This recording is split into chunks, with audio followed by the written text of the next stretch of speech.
Фер, транспарентна постапка, објективно известување, да не се подлегнува на сензационализам, почит кон жртвите кон сите страни во судскиот процес за пожарот во дискотеката Пулс во Кочани. Апелира веде претседателката на Кривичниот суд, судијката Даниела Димовска, државниот јавен обвинител Љупчо Коцевски и претседателот на адвокатската комора Љубомир Михајловски.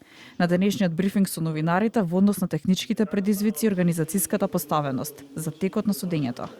На 19 ноември во судницата на КПУ Идризова започнува судењето за еден од најтешките предмети.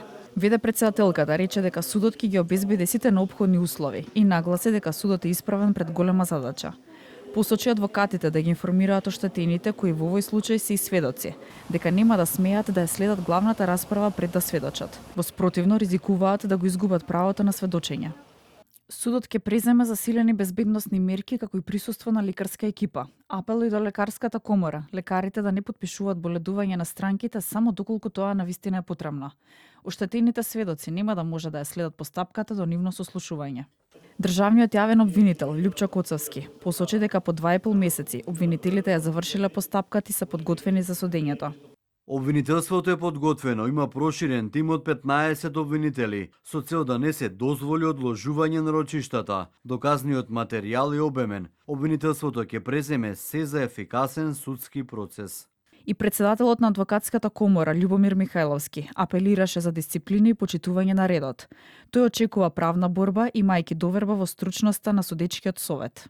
Ги цениме напорите на судот, како и за возможување на условите на адвокатите, кои во овој случај се пријавуваат како бранители и полномошници. Нема да дозволиме да се оневозможат правата. Апелирам сите да помогнеме за дисциплинен и пречено одвивање на судскиот процес. Пожарот во дискотеката Пулс настана на 16 март годинава.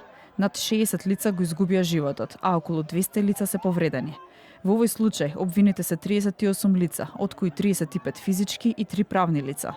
Во тек е истрагата за полициските службеници и началници која ја води обвинителството за гонење организиран криминал и корупција.